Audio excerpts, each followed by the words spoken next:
Real human being Salman Khan. বন্যাতৰ বাবে দেৱদূত হৈ আহিল বলিউডৰ দাবাং খান। অসমৰ বন্যাতৰ দুখ দুৰ্দশা দেখি হাত সাৱটি বহি নাথাকিল বলিউডৰ অভিনেতাজন। হঠাৎ অহা মহাপ্ৰলয়ত নিশ্চিহ্ন শিৱসাগৰ চৰাইদেউৰ বহু অঞ্চল। চকুৰ সন্মুখতে আপোনজনক হেৰুৱাই সপোনৰ ঘৰখন হেৰুৱাই দিশহাৰা সপৰিয়াল। বন্যাতৰ সহায়ৰ বাবে ইতিমধ্যে উজনিলৈ ৰাওনা হৈছে বহু লোক। এইবাৰ অসমৰ বানপীড়িত লোকৰ কাষত থিয় দিছে বলিউডৰ ছুপাৰষ্টাৰ ছলমান খান।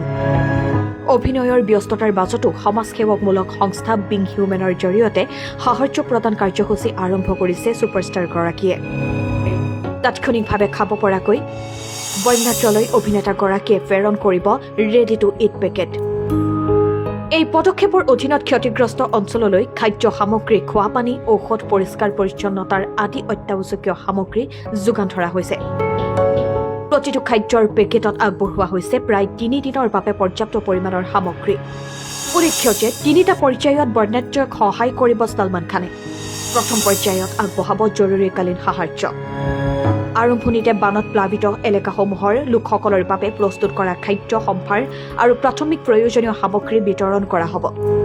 ইতিমধ্যে গুৱাহাটীৰ পৰা শিৱসাগৰলৈ প্ৰেৰণ কৰা হৈছে খাদ্য সামগ্ৰী। দ্বিতীয় পৰ্যায়ত বন্যাত্ৰক আগবঢ়োৱা হ'ব ৰেচন সামগ্ৰী। ভুক্তভোগী পৰিয়ালসমূহক জৰুৰী ৰেচন কিট প্ৰদান কৰাৰ সিদ্ধান্ত ছলমান খান এণ্ড টীমৰ। তৃতীয় পৰ্যায়ত বানত ক্ষতিগ্ৰস্ত হোৱা অঞ্চলসমূহৰ স্কুল আৰু চিকিৎসালয়সমূহ পুনৰ নিৰ্মাণত সাহায্য আগবঢ়াব হিউমেন বিঙে। শিৱসাগৰ, নাজিৰা, চৰাইদেউ, যোৰহাটত স্কুল চিকিৎসালয়সমূহৰ পুনৰ নিৰ্মাণ কৰিব ছলমান খানে। ছলমান খানৰ এনে মহানুভৱতাৰ পাছতে অভিনেতাগৰাকীক প্ৰশংসাৰে উপচাইছে অসমৰ জনতাই। News desk, nation any.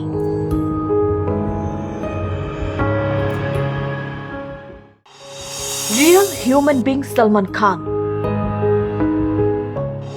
বন্যাতৰ বাবে দেৱদূত হৈ আহিল বলিউডৰ দাবাং খান। অসমৰ বন্যাতৰ দুখ দুৰ্দশা দেখি হাত সাৱটি বহি নাথাকিল বলিউডৰ অভিনেতাজন। হঠাৎ অহা মহাপ্ৰলয়ত নিশ্চিহ্ন শিৱসাগৰ চৰাইদেউৰ বহু অঞ্চল। চকুৰ সন্মুখতে আপোনজনক হেৰুৱাই সপোনৰ ঘৰখন হেৰুৱাই দিশহাৰা সপৰিয়াল। বন্যাত্ৰৰ সহায়ৰ বাবে ইতিমধ্যে উজনিলৈ ৰাওনা হৈছে বহু লোক। এইবাৰ অসমৰ বানপীড়িত লোকৰ কাষত থিয় দিছে বলিউডৰ ছুপাৰষ্টাৰ ছলমান খান।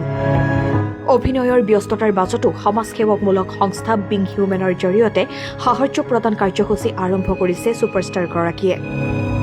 তাৎক্ষণিকভাৱে খাব পৰাকৈ বন্যাত্ৰলৈ অভিনেতাগৰাকীয়ে প্ৰেৰণ কৰিব ৰেডি টু ইট পেকেট। এই পদক্ষেপৰ অধীনত ক্ষতিগ্ৰস্ত অঞ্চললৈ খাদ্য সামগ্ৰী, খোৱাপানী, ঔষধ, পৰিষ্কাৰ পৰিচ্ছন্নতাৰ আদি অত্যাৱশ্যকীয় সামগ্ৰী যোগান ধৰা হৈছে। প্ৰতিটো খাদ্যৰ পেকেটত আগবঢ়োৱা হৈছে প্ৰায় 3 দিনৰ বাবে পৰ্যাপ্ত পৰিমাণৰ সামগ্ৰী। উল্লেখ্য যে 3টা পৰ্যায়ত বন্যাত্ৰক সহায় কৰিব ছলমান খানে। প্ৰথম পৰ্যায়ত আগবঢ়াব জৰুৰীকালীন সাহায্য। আৰম্ভণিতে বানত প্লাবিত এলেকাসমূহৰ লোকসকলৰ বাবে প্ৰস্তুত কৰা খাদ্য সম্ভাৰ আৰু প্ৰাথমিক প্ৰয়োজনীয় সামগ্ৰী বিতৰণ কৰা হ'ব। ইতিমধ্যে গুৱাহাটীৰ পৰা শিৱসাগৰলৈ প্ৰেৰণ কৰা হৈছে খাদ্য সামগ্ৰী। দ্বিতীয় পৰ্যায়ত বন্যাত্ৰক আগবঢ়োৱা হ'ব ৰেচন সামগ্ৰী।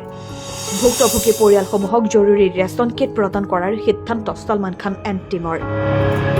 তৃতীয় পৰ্যায়ত বানত ক্ষতিগ্ৰস্ত হোৱা অঞ্চলসমূহৰ স্কুল আৰু চিকিৎসালয়সমূহ পুনৰ নিৰ্মাণত সাহায্য আগবঢ়াব হিউমেন বিঙে। শিৱসাগৰ, নাজিৰা, চৰাইদেউ, যোৰহাটত স্কুল চিকিৎসালয়সমূহৰ পুনৰ নিৰ্মাণ কৰিব ছলমান খানে। ছলমান খানৰ এনে মহানুভৱতাৰ পাছতে অভিনেতাগৰাকীক প্ৰশংসাৰে উপচাইছে অসমৰ জনতাই।